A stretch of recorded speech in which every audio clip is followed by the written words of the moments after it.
Good afternoon, everyone. Campbell McCrary here again, Amvest Capital in New York City. Welcome to the Amvest Capital Live webinar today with Excelsior Mining Corp. Excelsior trades on the TSX as MIN, it's in Mike Indigo Nevada, and as EXMGF, Echo X-Ray Mike Golf Foxtrot, on the OTCQX. We do hope you'll enjoy today's program. It will also be available in replay mode. Feel free to chat in your questions in the question pane of GoToWebinar and we'll control panel, and we'll ask them in real time, or you can email them in. The event will be available on demand about an hour after this event at amvestcapital.com/webinars. All important disclaimer. Amvest is this call is for informational purposes only. With that, I have today Steve Twyrold. Steve, I'm going to make you presenter, and please turn on your webcam. CFO and president of Excelsior, a PhD by background in geology and geochemistry. Steve has over 30 years of experience in the exploration and mining industry, 17 of which were spent with WMC Resources, managing its gold geology group. It's a proven track record of discovery and definition of world-class ore bodies. Again, we'll be asking questions, and we'd love to ask them on your behalf. So, hi, Steve. I see you. Can we hear you? Yeah. Excellent. Can you hear me? Okay. I know you've got a lot to say. I'm going to pull back and give everyone the update and the introduction. Thank you. Fantastic. Look, so thanks for having us back on, Campbell. It's been a while since we've been on the show, so to speak. So we've got a really good update on Excelsior. We've done a tremendous amount over the last couple of years. I'm going to go through a presentation, and as Campbell said, you can ask questions via the app as we go. So let's get started. So as you mentioned, we are listed on the Toronto Exchange as MIN and on the OTCQX under EXMGF. This is our mine. So, I mean, some of you may be new listeners and, won't necessarily be aware that we're doing something a little different on our copper oxide project. Your typical copper oxide mine is a big open pit. You've got leach pads, dumps, all that sort of stuff. We're doing in situ mining. It's more common in Arizona than anywhere else, but the view that you see on your screen right now is what our mine looks like. Quite different, no trucks, no pits. There's some infrastructure in the foreground there, and that sort of controls these wells. So we have a whole series of wells, and there's a lot I can talk about in the presentation as we go through it, but an injection well looks like that, and a recovery well looks like that. What happens in the injection well is it's about 1,200 feet deep. The top 600 feet of that well is sealed off with casing and cement, and then it's open for between 600 and 1,200 feet. And we inject a weak acid solution in that well. It's only open in our sort of fractured and broken, it's like a naturally fractured broken ore body, and that's high pressure. And then that recovery well's about 70 feet away. It's only open in the same horizon in the ore body. And so the solution moves from the high pressure to the low pressure at the recovery well. And as it does, moves through the rock, it dissolves copper, and via all that sort of pipe and network gets pumped off to our processing plant. So that's kind of what we're doing in a nutshell. Now let's talk about our experience so far with this Wellfield.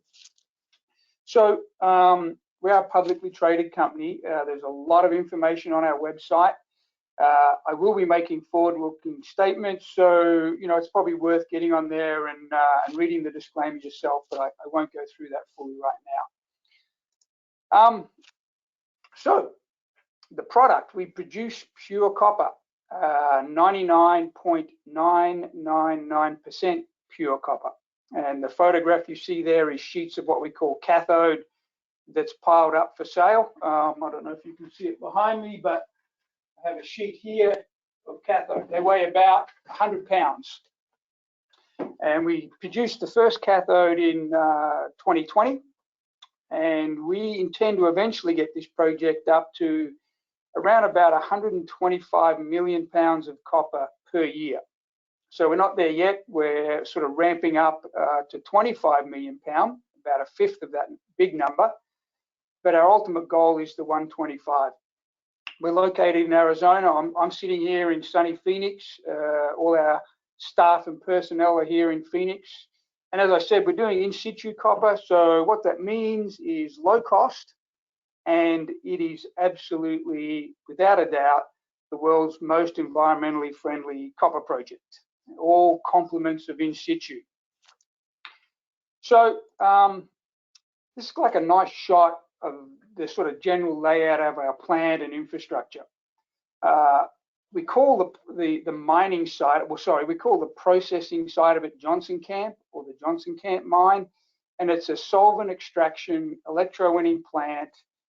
We own it, and it's got a capacity of 25 million pounds of copper per year.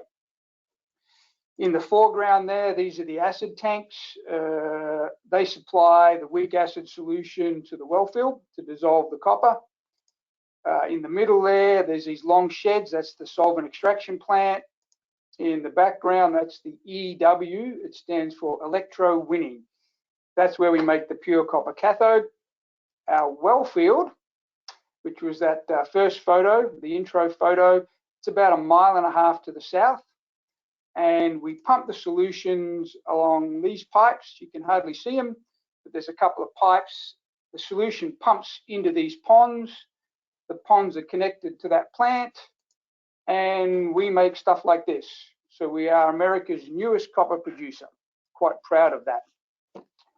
So let's talk a little bit about some of this. Oh, by the way, this is a truckload of copper coming off our site.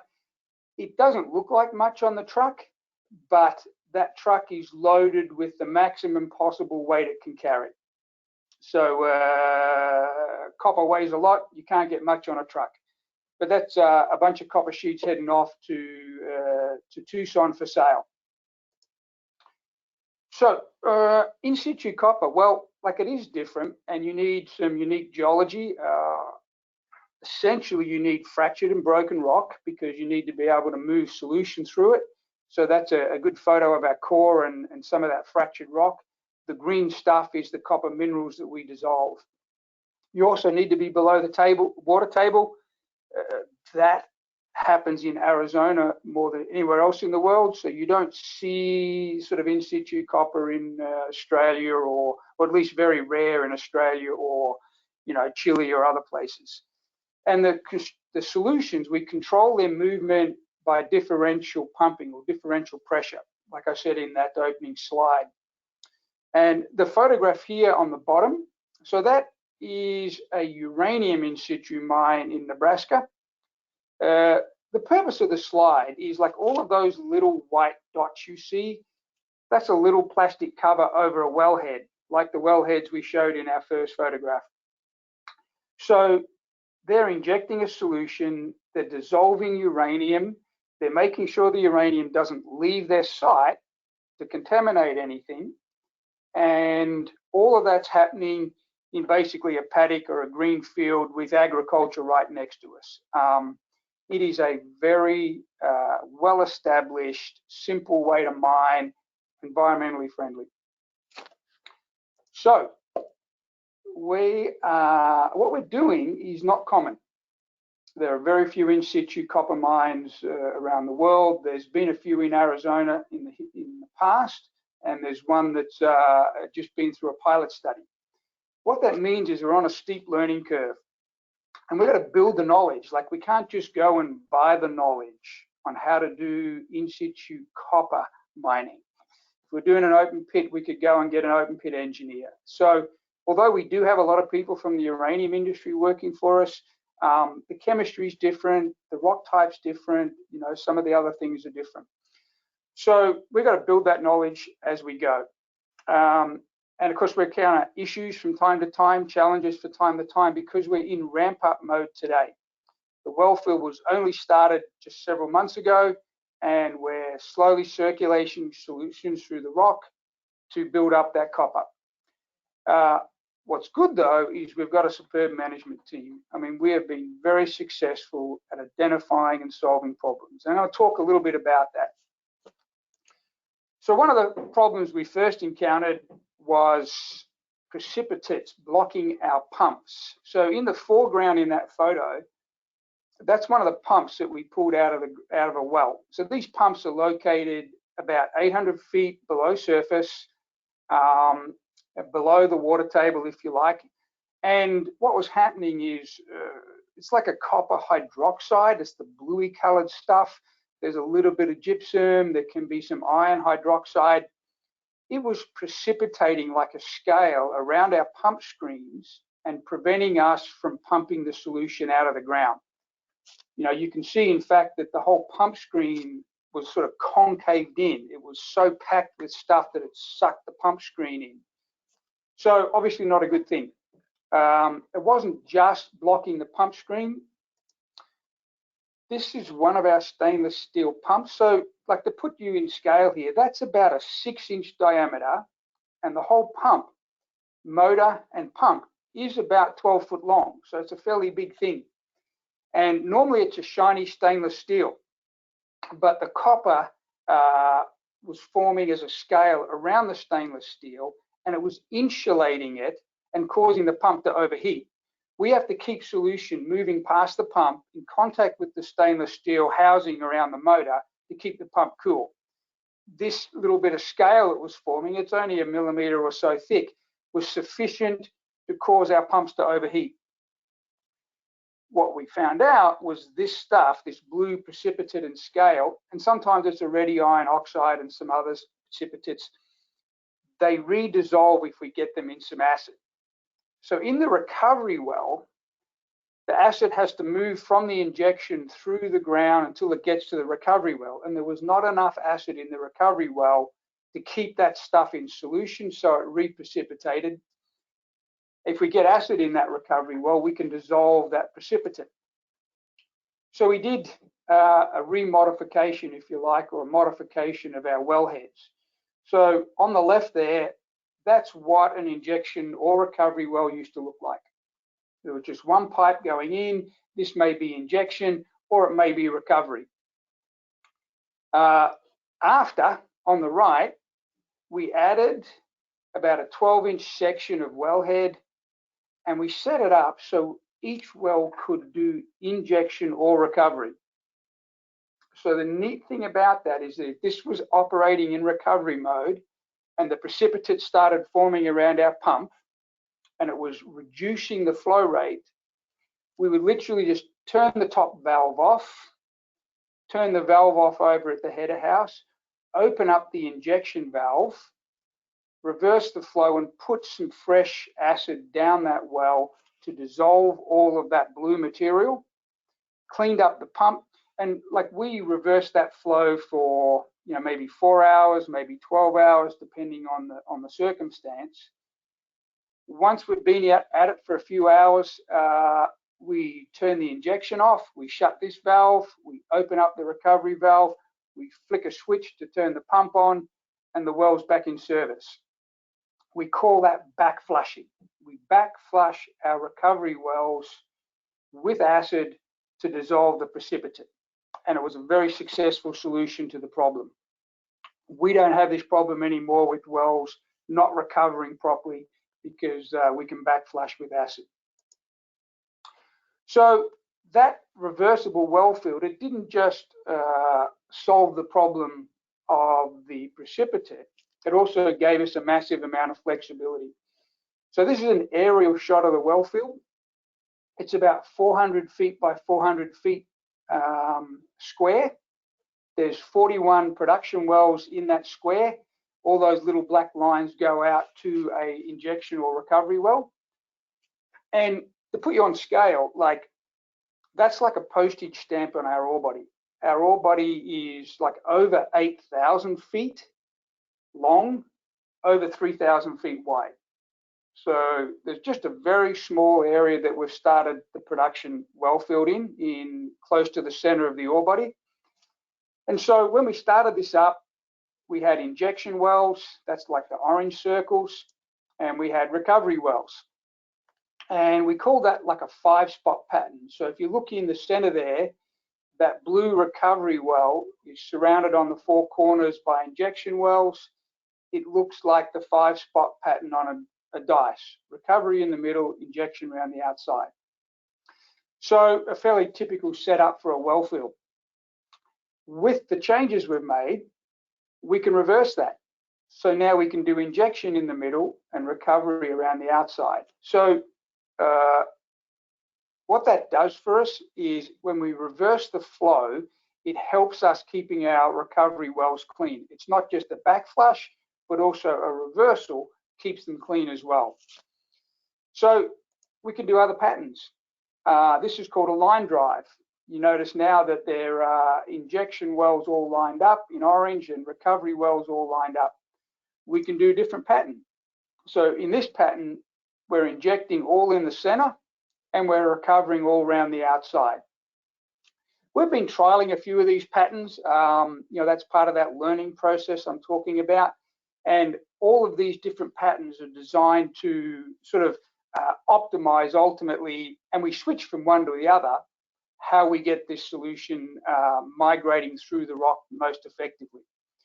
But it's fantastic that we now have the ability to, basically have any well we want on or off in injection or recovery. It's a good outcome. Let's switch gears for a little bit. So this is the photograph of the solvent extraction electrowinning plant. And what happens in the solvent extraction part is solution comes off the wellfield. We mix it with oil or organic phase.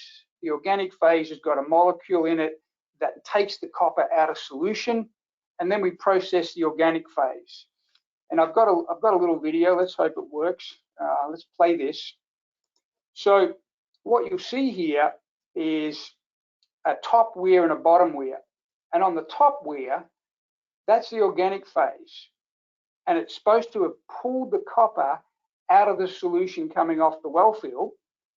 And the solution coming off the wellfield comes out the bottom of the weir, and it's supposed to have no copper in it. So when we first started this thing up, it wasn't working quite that way.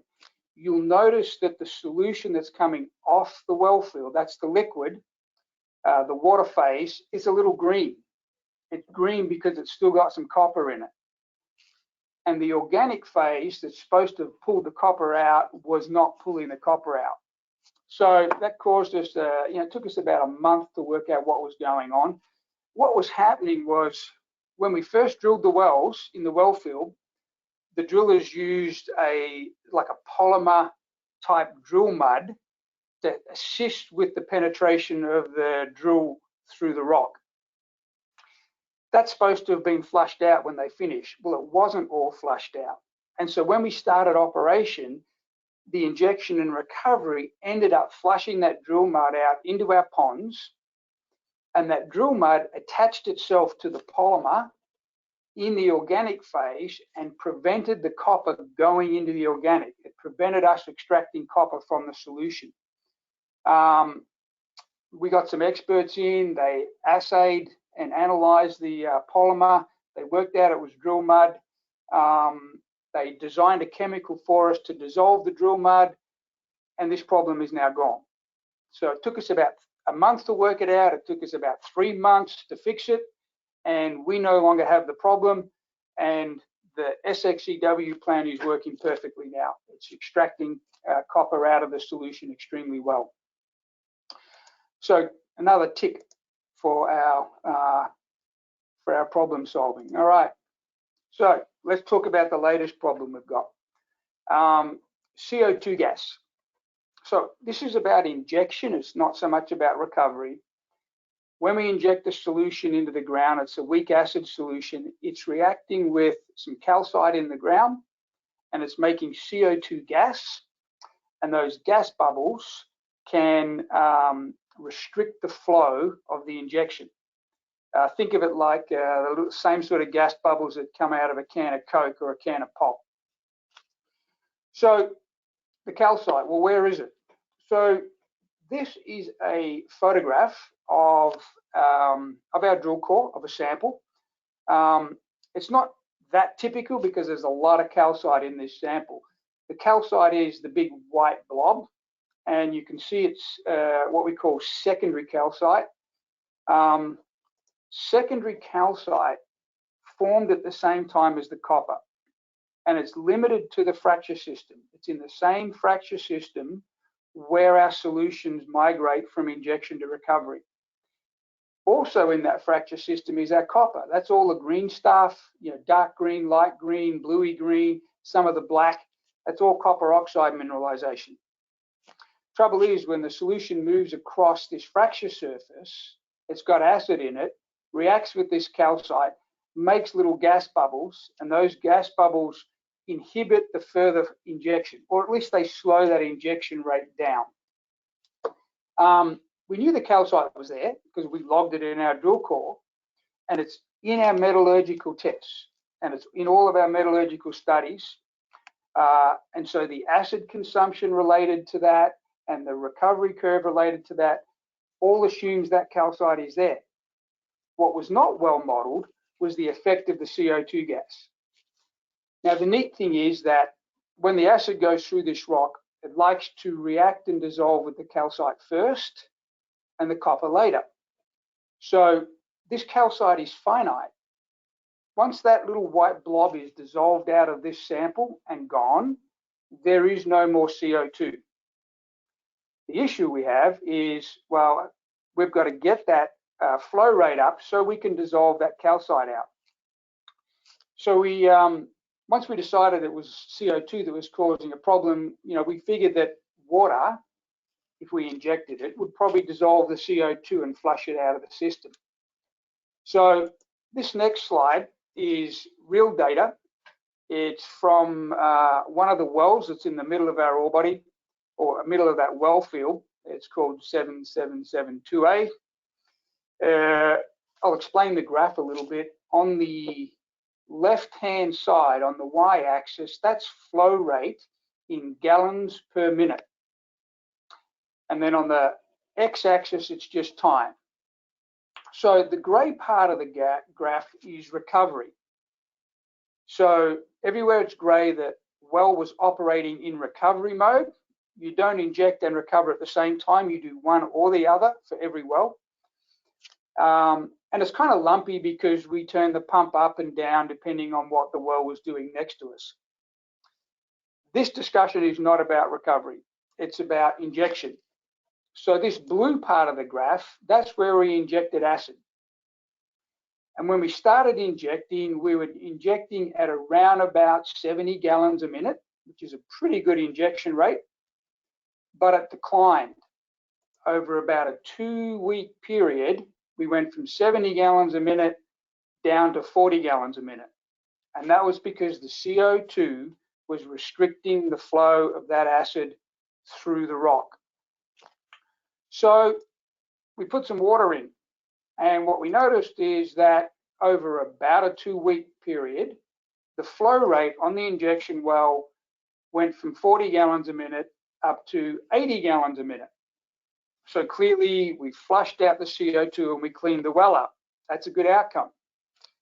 But we put acid back in and it goes down again. We put water in, it goes up again.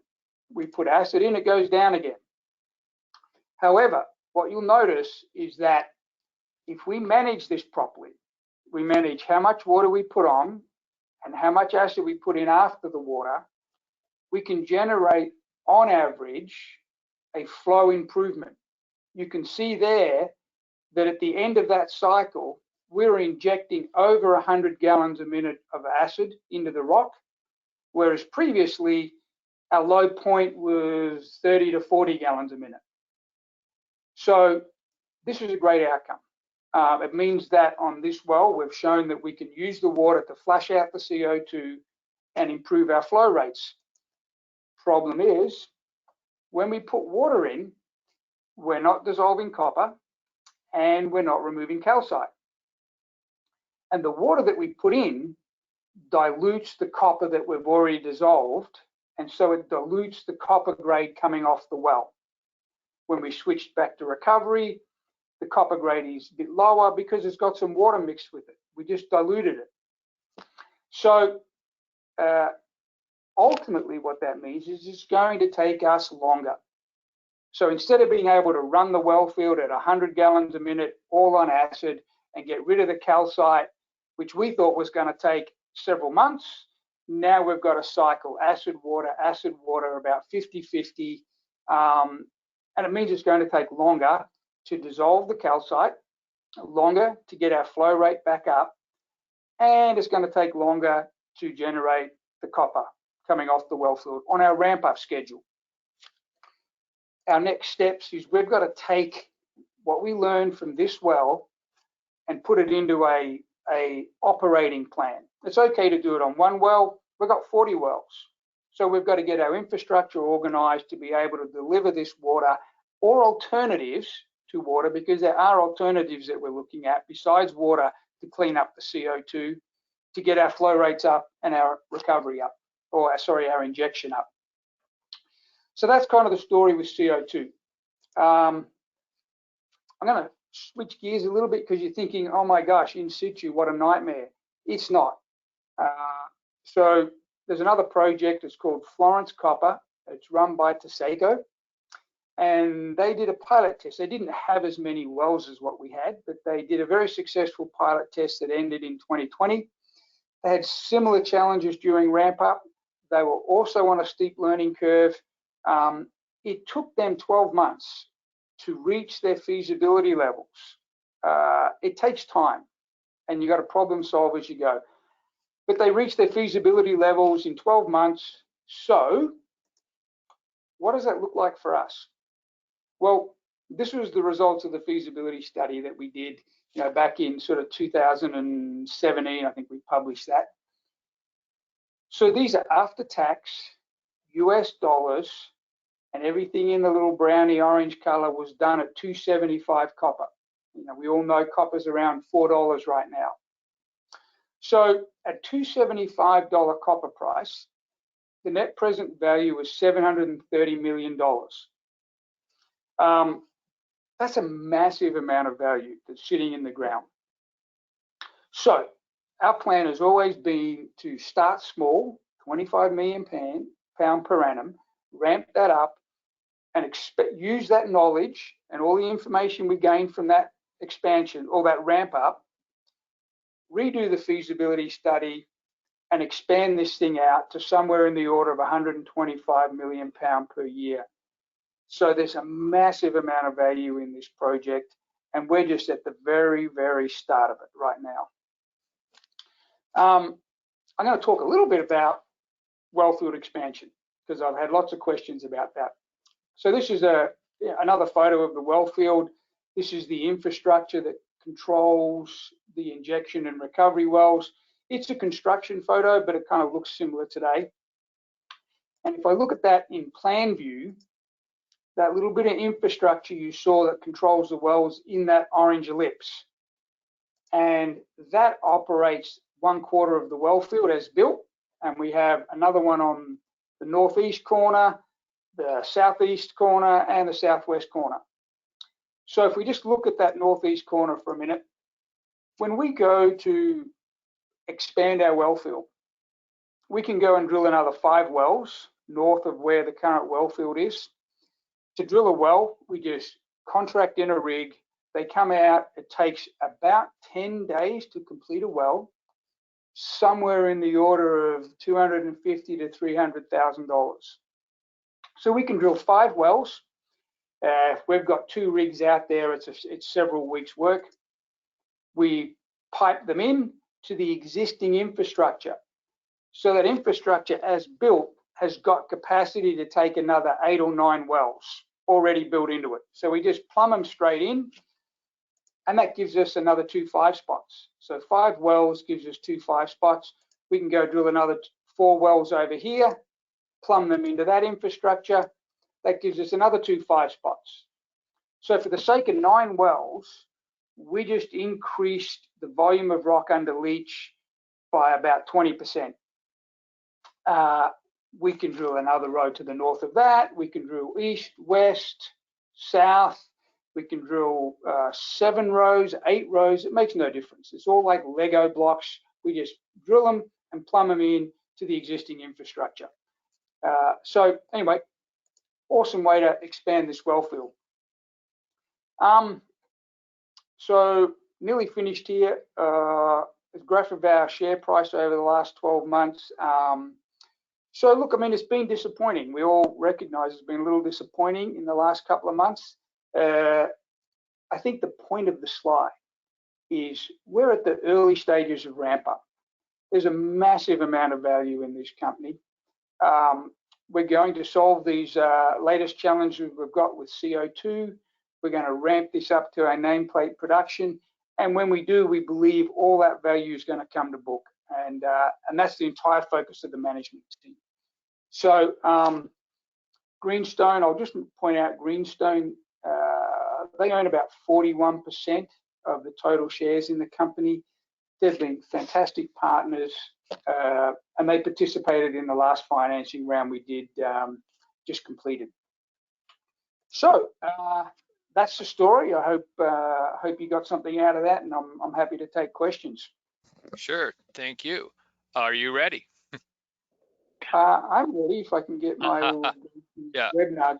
There you go. Keep your slide up, and thank you everyone for sending your questions in. And a lot of you have asked sort of variations of the same question or theme, and so bear with us as a sort of sift through all this. Anything we didn't get to and you're still unsatisfied, please email, and we'll make sure to continue the conversation. Always important, what's your current cash position? How will the new funds that were raised in February be used to advance the project? Good question. So look, as at the end of September, that was our last quarterly that we published, we had 18 million US cash. The financing netted us just over 23 million cash. So you're looking at around about 40 million, 41 million. Our burn rate is approximately sort of $1.7 million a month. And the end of year financials will be coming out shortly, so you can update yourself then. Okay. Can you achieve nameplate production before the end of the year? Well, that's the goal. I mean, so like all of us are working towards that. You know, we believe we can do that. We've got, you know, obviously we've got some things that have got to go our way. You know, we've got to take our learnings from this CO2 and, you know, develop an operating plan around that. Make sure we've got the infrastructure and everything we need to implement that plan, and then just keep pushing that forward towards the nameplate production at the end of the year. But that's our goal for sure. We'll be sort of jumping around. Will you get a fuller U.S. stock listing? Yeah, but we've got to get this thing into production and get the share price up. But absolutely. Okay. Yeah. So but that's on the plans. Okay, good. What price are you getting for your copper? So I guess to relation to spot. So we essentially get spot price. You know, in fact, I mean, we get, if we produce grade A copper, which is what we're doing, we get just a very slight premium on the copper spot price. Can you expand on the offtake agreement with Trafigura? How is it spot? Again, I guess it's spot price, but is there some negotiation? So like it's you know, the agreement with Trafigura is just a contract for the purchase, you know, of the purchase and sale of our copper, and it's a very straightforward offtake agreement. And you know, it's for, you know, we can renew that whenever we want. We get, as I said, a slight premium on the copper price. You know, like, just to be clear, like the premiums, you know, if the copper price is $3, whether you get 1, 2 cents or whatever on top of that is somewhat meaningless at this scale, right? At 125 million pound per annum, the premium can make a difference. At 25 million pound per annum, it doesn't really make a difference. But it's a standard contract. Have fluid dynamic studies been completed on the Wellfield that would eliminate the need to field test a bunch of different recovery injection well configurations? I'm not sure exactly what you mean by fluid dynamics, but we have some quite sophisticated finite element models. They take the geology, they take the known structure from the drilling and the geophysics that we do, and it goes into a computer model. It's all in 3D, and in that model we can have actual wells, or we can simulate wells, and we can simulate different injection rates, different flow rates, and we can visualize by particle tracking where that solution's going. The thing about that model is we're actually doing some updates to it now. It's part of our project improvement plan. We want to add a reactive transport component where we can add, for example, copper or calcite to that fracture network and look at how the acid solution chemically reacts as it moves through the rock, and then how that changes flow rate or recovery rate, so we can kind of optimize, acid concentrations and pressures and everything else. That model is, we're kind of building that model right now. What is the host rock, and what is the percentage of soluble copper? So the host rock is, it's called a skarn. It's a metamorphosed sediment. It varies from like a hornfels, which is like a hardy, sort of hard, brittle, blackish colored rock, to marble, which is sort of altered to calc-silicate. It's, as I said, it's naturally fractured, and most of the copper's on these fracture surfaces. The total sort of measured indicated resource is close to 5 billion pounds. It's not quite 5 billion pounds, but the mining process is only going to get about 50% of that out of the ground. So the feasibility study contemplates about 2.2 billion pounds of production over a 24-year period. Excellent. You mentioned solving the precipitation issue. Does that mean that's going to work for the whole Wellfield? Oh, that methodology will work for the whole Wellfield, but we're going to have to, deal with precipitates every time we drill new wells. Again, it's a temporary problem, because when the pH in the recovery well is low enough, so obviously in the injection well we have low pH because we're putting in relatively fresh acid. As it moves through the rock, it neutralizes, and so the pH in the recovery well goes up. When it goes up, it causes stuff to precipitate out of solution, and that's what blocks up the recovery well. And our solution is to put fresh acid in the recovery well and clean it up. Over time, when we get what's called breakthrough, the acid from the injection well makes it all the way through to the recovery well, and we never have precipitates anymore.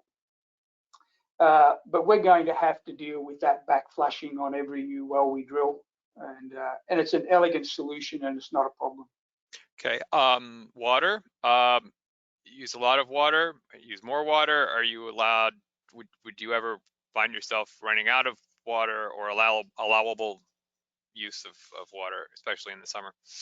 So the bulk of the, I'm going to use inverted quotes, water, the solution movement, we recycle. So if you imagine putting, a bunch of solution with weak acid in it into the wellfield, it moves through the wellfield, we take it out of the wellfield, we strip the copper out of the solution through the solvent extraction plant, but we keep the volume, and then we just put fresh acid in it and put it back in.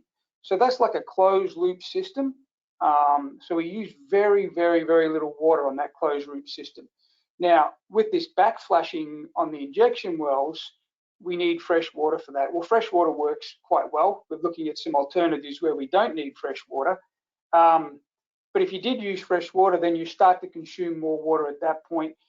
We have an abundance of water in our existing wells, water wells, and we can always drill another one. There's a lot of water around, groundwater.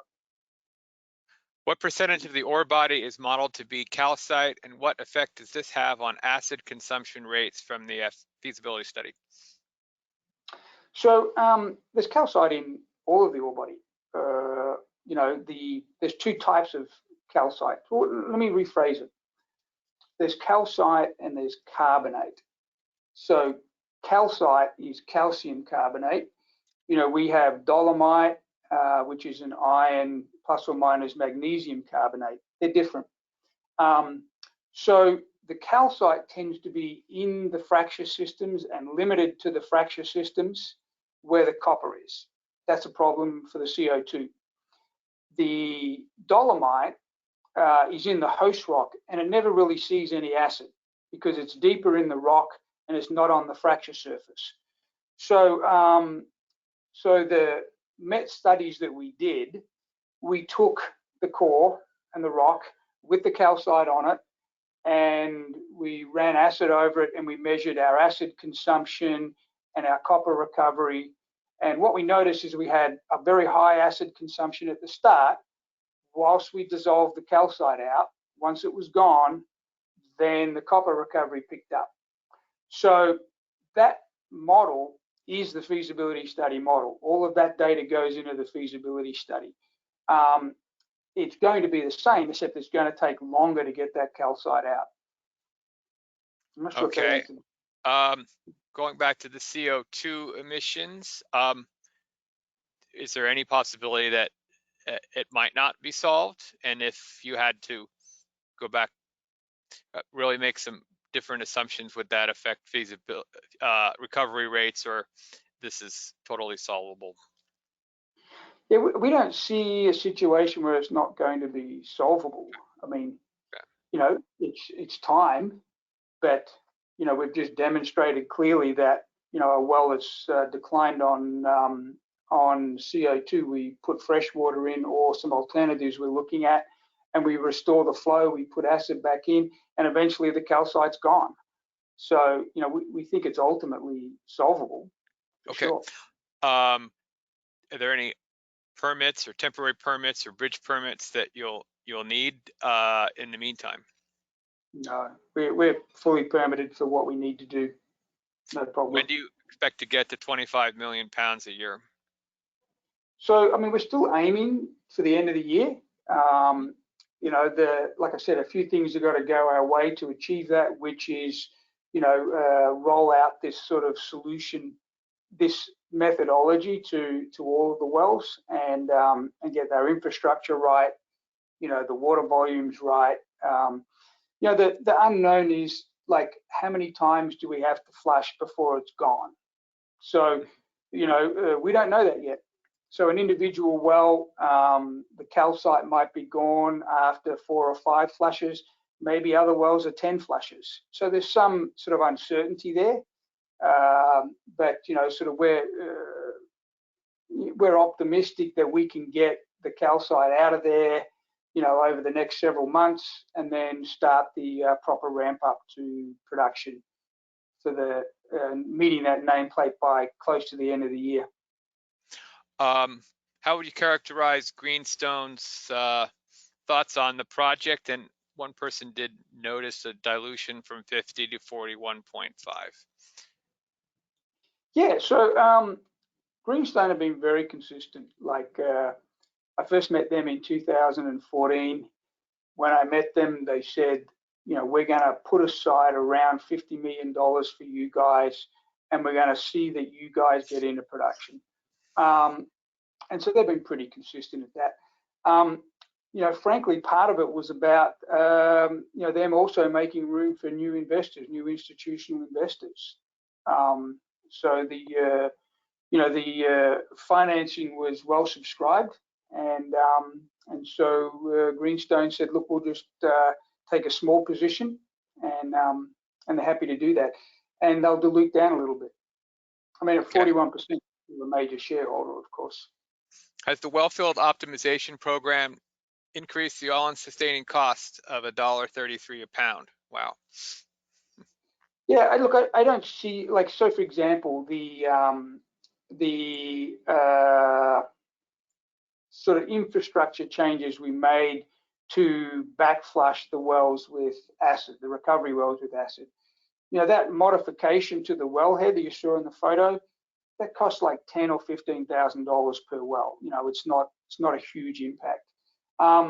It's probably too early to tell. Like, if the water, you know, it doesn't cost anything really to put the water in. The water's ours, we don't pay for it. But it does take time, you know, and so, you know, if the extra time it takes to bring that well up to its copper production, well, you're paying labor, you're paying power, you're paying other things. So there's potential to increase, but you're not consuming as much acid because half the time the well's on water, not acid. There's a trade-off there.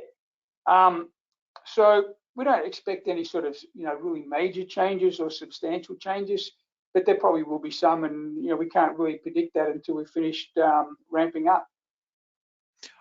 Is this a true state? Would you agree with this statement? It appears that you will need more wells than originally planned, and so the economics would change. And then how would that change? We may need more wells at the start. So the only time the economics substantially change is if you don't get the amount of copper per well. If you get the same amount of copper over a longer period of time, you know, your operating costs may go up, but you're still getting the same amount of copper. So ultimately, you need the same amount of wells to get the same amount of copper. But if it takes longer, then you need more wells up front because your grade is less, maybe your flow is less, and so to reach that production, you know, rate, you need more wells up front to get to 25 million pounds. But those wells last longer. And so they deliver copper over a longer period of time. So you need less, you know, a few less wells the next round of wells you drill.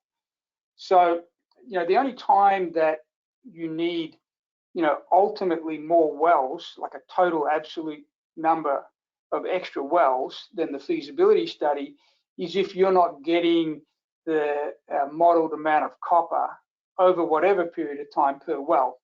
And it's too early to tell on our ultimate recovery, you know.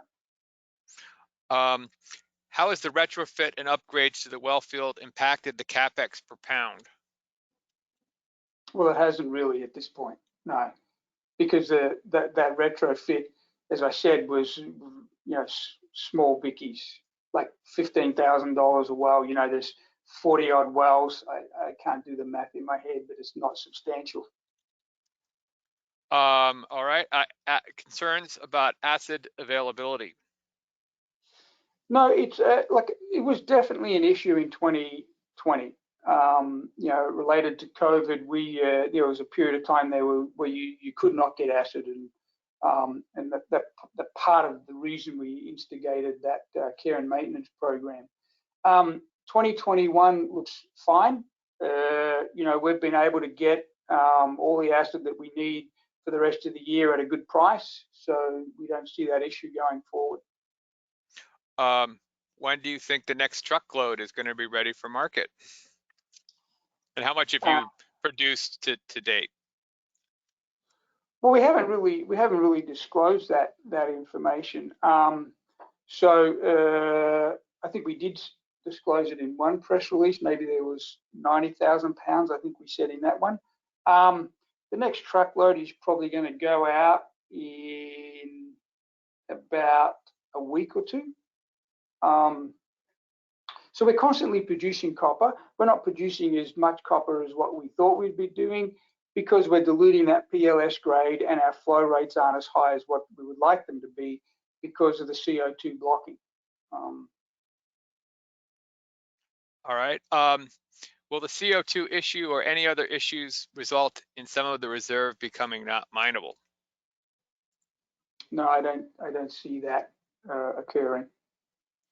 All right. Was Seco consulted to determine if they experienced a similar CO2 issue and how they resolved it? So at this sort of operating level, we have a pretty good relationship with Seco. In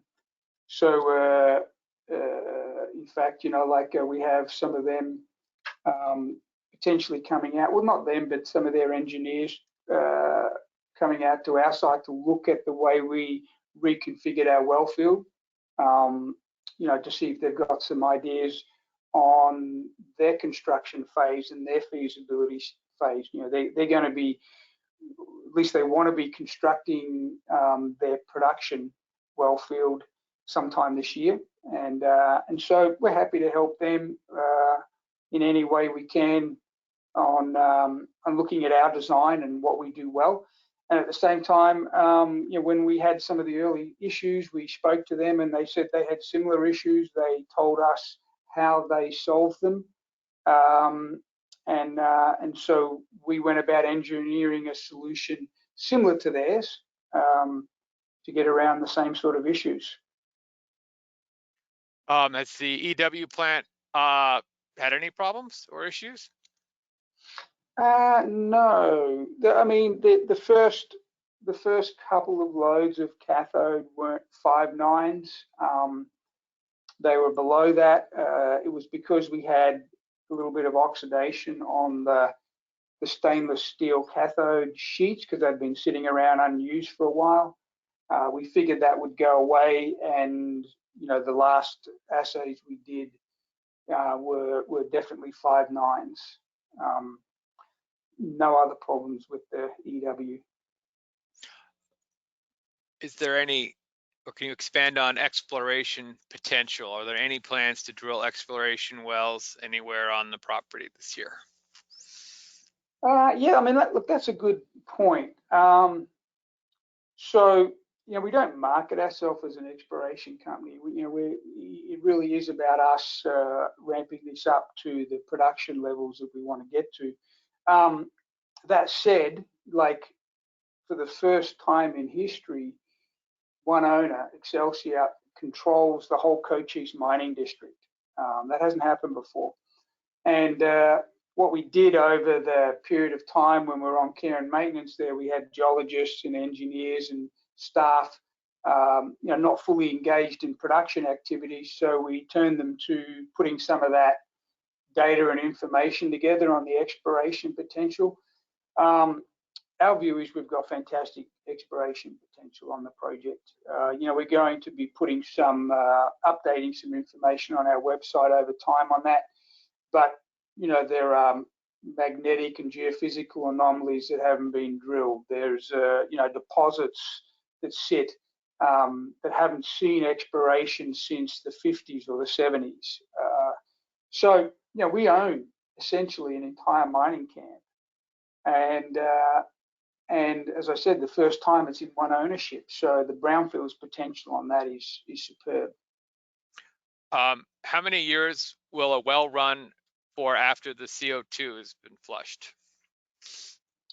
So the well itself, like the infrastructure, the well, the casing, everything else, it can be there 20, 30, 50 years.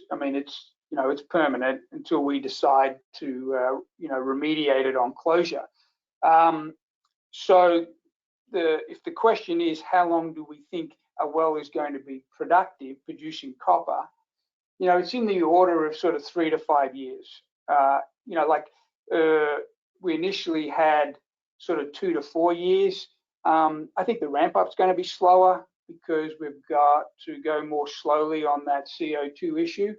But once we're past that, then we've still got sort of 3 to 4 years of productive life of that well. But the way it works is that if copper price is high and you've got low grade towards the end of the life of the well still coming off, there's no reason to close the well down. If your operating costs are low enough, you'll just keep producing from the well. So, for example, in some of the uranium industry, a well that had a 2-year life, has been operating for nearly 20 years. So, there's no sort of finite life to a well other than the economics of, the cost of acid and the value of the copper coming off. Okay.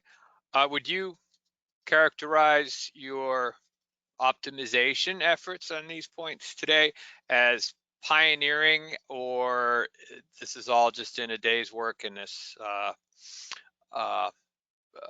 type of extraction?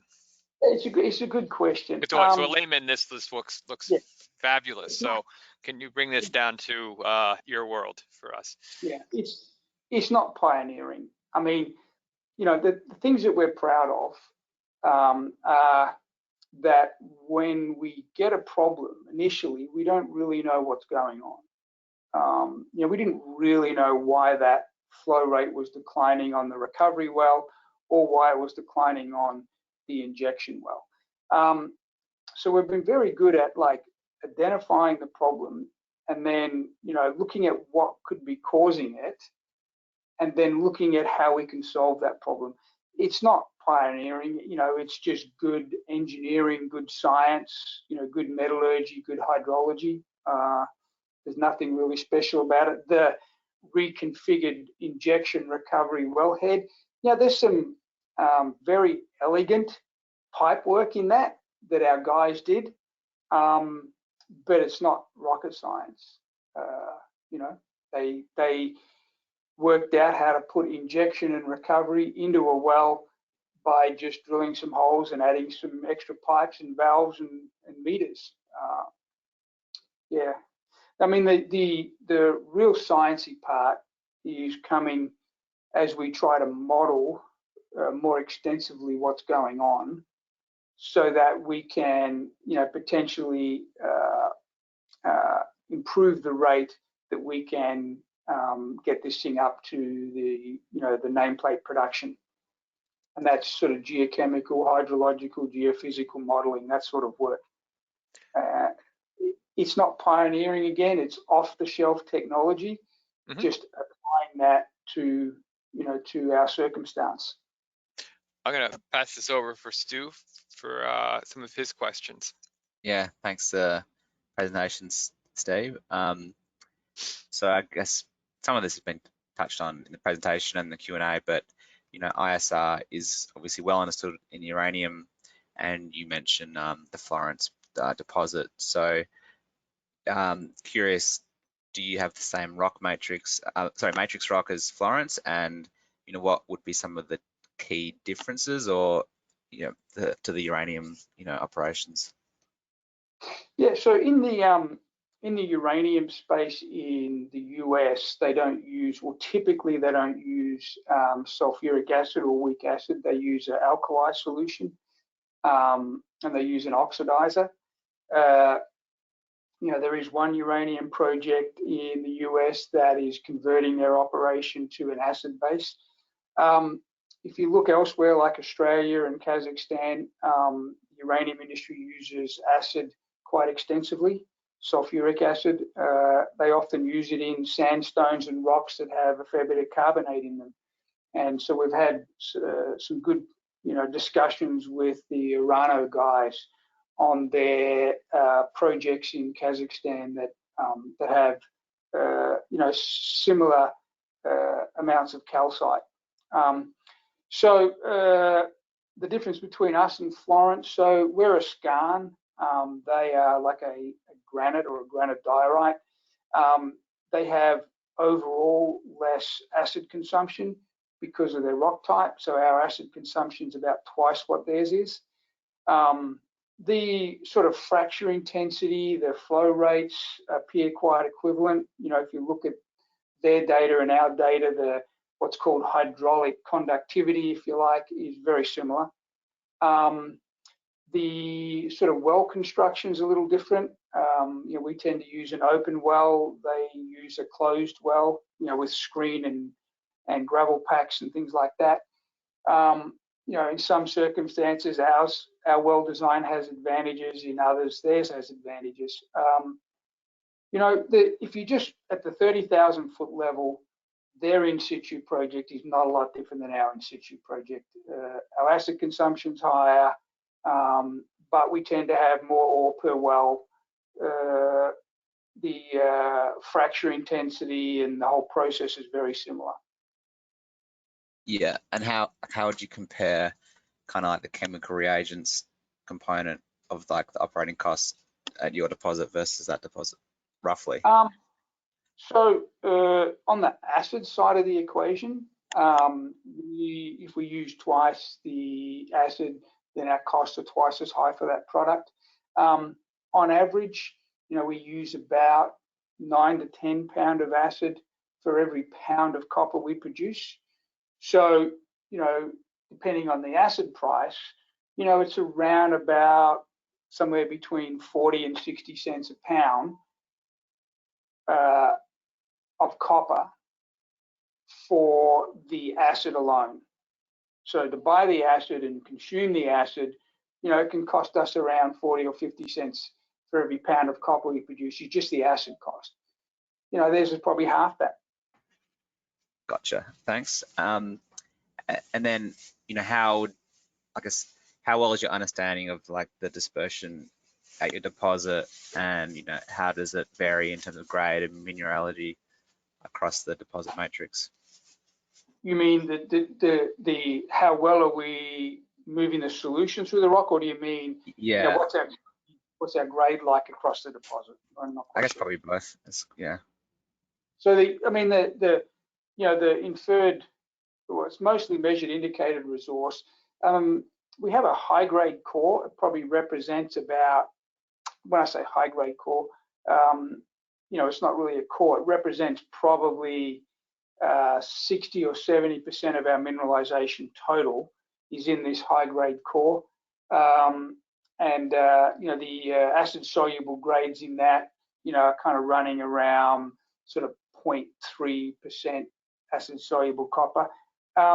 It's not uniform, so the copper tends to be concentrated where the rock is more fractured, which is good because we have higher flows in that rock, and it tends to be lower grade where the rock is less fractured.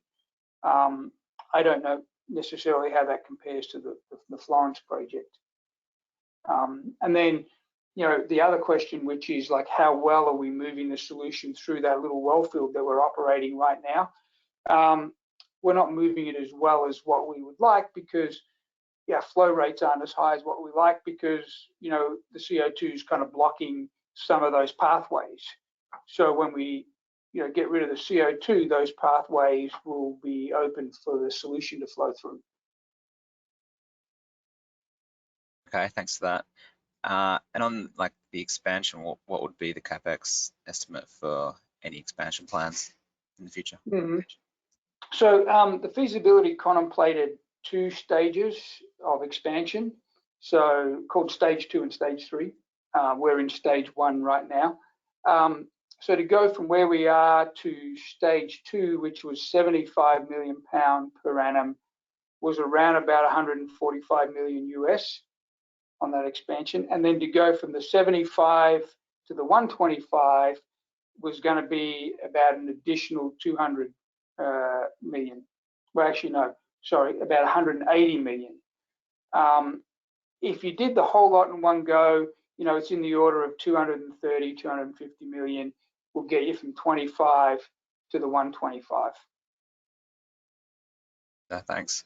And just about the precipitate, what would be the composition of the precipitate, and is it plating on steel, and can you switch the extraction wells to PVC? So it plates on everything. It's not just plating on steel. It's not necessarily a chemical reaction. If I actually went back, and I don't know if I can go back and flip through some of these slides.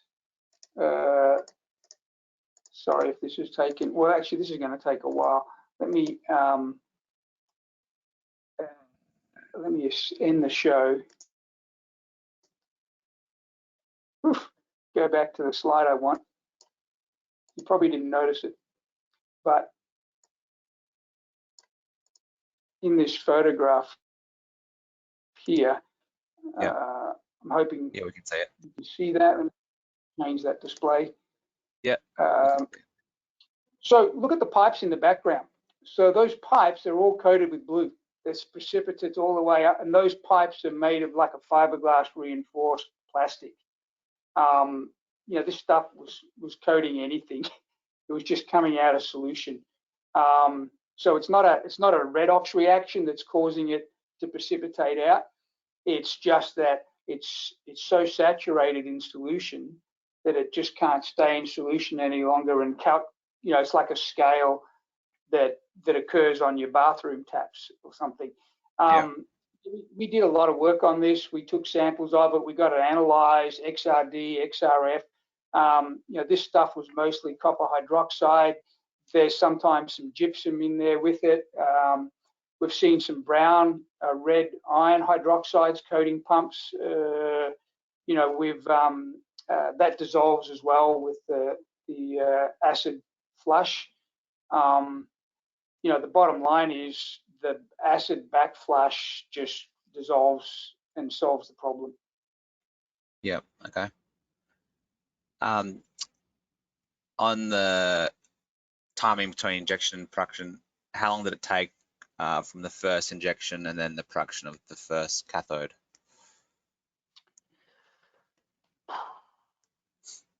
I think we started injecting around August in 2020. And the first cathode, we played it in December 2020. But what's important to note is that when we restarted in August, we didn't restart the entire Wellfield. You know, we're still under some, and we still are under some fairly heavy COVID restrictions that we impose upon ourselves to keep our people safe. And so we restarted just the central, I think there was 12 or 13 out of the 40 wells. And it was just circulating that. The copper started building up to the point where we had to turn the electro-winning circuit on to pull that copper out of solution. Just, you know, we were generating too higher grades by recycling it through the ponds. So we stripped it out. So part of what we're doing now is expanding from those central wells out to, you know, concentrically out to all of the wells. And as we do, you know, we've got to start, you know, back flushing them with acid if they're a recovery well, or with water if they're an injection well. Gotcha. Okay, thanks. And then, are you permitted based on the number of wells, or is it a production permit? It's a production permit, but every time, you know, we can just go and drill new wells. There's not an issue with that. There's no limit to the number of wells we drill. On a major expansion where we have to drill a whole bunch of new wells, we just have to post additional bonds at that point. Gotcha. Okay. And then, are you doing any kind of optimization studies to, you know, decrease operating costs or anything like that? Yeah, not so much focused on the operating costs. The optimization studies we're doing are more about like the learnings that we have from operating the Wellfield. How do you take that learning and put it into a like an operating plan for that part of the Wellfield, or for the Wellfield as a whole? You know, so how long should we stay on water before we go to acid? Should we go to recovery after we've just, you know, come off acid? So those sort of learnings have to go into basically a manual for our Wellfield operators to operate the Wellfield on. So there's a lot of that going on. And then the other part of it is, you know, some of this modeling that I talked about. You know, when we get the results, when we build those models and get the results, you know, we may change the way we operate some of the wells. We may cycle them injection to recovery more quickly because the model suggests we'll get a better outcome. So those sort of optimizations are ahead of us. We haven't started that yet. Okay, thanks. And one last question for me before I pass out to Campbell. You know, exploration 2021, obviously you're focused on, you know, operations and, you know, production, you know, improvements, etc. But we undertake any exploration this year, and will it be any regional exploration, or mainly kind of like, you know, infill and production exploration? So the type of activities we're going to undertake is mostly to do with collating the data that we have. We have lots of drill core, we have lots of assay databases, drill hole databases, and making that 43101 compliant. So, we've got historical resources, but we need to go back and re-assay the core to confirm the original assays were good. Sometimes they didn't analyze all the core. Sometimes, if it's a copper zinc intersection, for some reason they didn't analyze for silver. We know there's silver in the system. So it's lots of stuff like that, and some geophysics that we've been doing. I doubt we'll be drilling any exploration holes. Some of these assets look, reasonably good. So there's a chance we might, choose to do some metallurgical drill holes to get some data on those deposits, so that we can kind of put them into some sort of preliminary economic assessment or something. But we're not out there sort of drilling targets at this point. Thanks for that, Campbell. Sure, I have a few more questions and then we'll close, but this is a moment for public communication. Coming back to the precipitate question, if that's coating everything, steel pumps, plastic piping, etc., it will probably be doing that on all the rock fractures in the system. That may create challenging and even fluids penetrating further into the host rocks and additional carbonate effects. Any thoughts? Yeah, so I mean, it probably is that blue copper sulfate or copper hydroxide is probably precipitating on some of the fracture surfaces. What we notice is that when we backflush a pump to dissolve some of that stuff, it's under injection, it's under pressure, so that solution is also going out into the fractures around that recovery well. And when we turn that back on to recovery after injection, we often get a very high spike in grade. And it's not just from the little bit of copper that's around that pump, because that spread over a big volume on recovery is somewhat meaningless. That recovery well can run several grams per liter, 4 or 5 grams per liter copper, over 24 hours. That's not coming from what blue is on that pump. It's coming from the rock that was around that well, where there was probably some copper sulfate precipitating. The neat thing about it is if you get acid to it, it does redissolve and generate copper grades. In the feasibility study, in the flow modeling, have you modeled geochemical reactions or just the reaction between acid and the copper? So we did, in the metallurgical studies, we did sort of full geochemical models of the MET box and the MET study. We looked at the dissolution of other minerals. We looked at calcite, gypsum, copper, all of that in the MET study. And then we used that data to generate the feasibility study. But we didn't model the whole deposit as a geochemical system, like a reactive transport model. So we're doing some of that now, but at the sort of Wellfield scale, but not at the whole deposit scale. But we did, definitely we took the results of the MET test. We didn't just say how much acid did we consume, how much copper did we produce. We put it in a chemical model. We analyzed the rock before, we analyzed the rock after. We did a lot of work on that. You mentioned examples of flushes, 4 flushes to 10 flushes to get rid of the calcite. Does this increase operating costs substantially for each additional flush? So it doesn't really increase the how do I put it? Same number of people, same amount of power, but overall, during that flushing cycle, if you're not producing as much copper because you're diluting with water, then your cost per pound is going to go up whilst we're doing this flushing. And then when the calcite's gone and we don't have to do it anymore, then it will stabilize. But at the same time, you're using very little acid during that stage as well. So acid's probably the biggest component of our operating cost. acid consumption rates were modeled on the feasibility study, but it did not account for the need to flush with water and dilute the acid. How will that increase acid costs? No, I mean, so like, look at it like this. There's whatever the number is, there's a fixed amount of calcite, there's a fixed amount of copper, and call it gram, call it moles, call it ton. You know, every gram of acid dissolves so much calcite and so much copper. And so whether you deliver that slowly or quickly, you know, the acid consumption is still the same. So your operating costs can go up because of labor and power, but not because of acid consumption.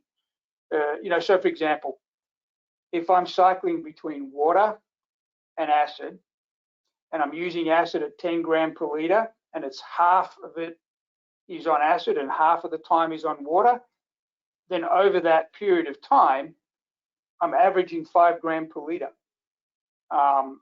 because the 10 gram per litre is reacting with the calcite and the copper, and then the water's not reacting with anything, and then I go back to acid, and as soon as I put the acid in, it starts reacting again. So, you know, I probably could have achieved the same outcome by running at 5 gram per litre over the same period of time, instead of cycling water and acid. So that's one of the operating things that we're looking at, you know, instigating as an alternative to flushing with water, is lowering the acid concentration and getting the flow rate up.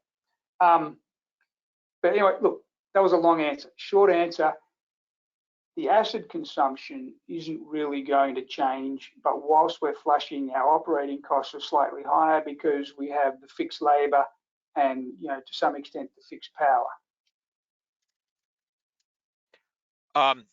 We've gone through most of the questions.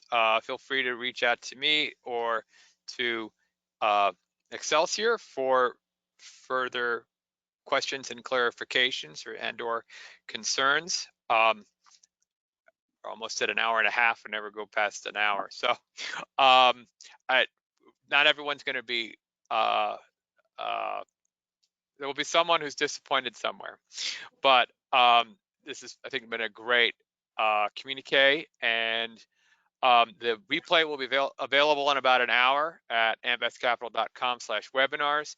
And Steve, thank you, and I'm going to turn it over to you. Oh, and we'll be queuing you for feedback. Please share your feedback, the passionate, the negative, the positive, and many of you have given us some great positive notes, so I do appreciate that. And with that, Steve, a closing thought, statement, and why should we buy the stock tomorrow? Sure. Thanks, Campbell.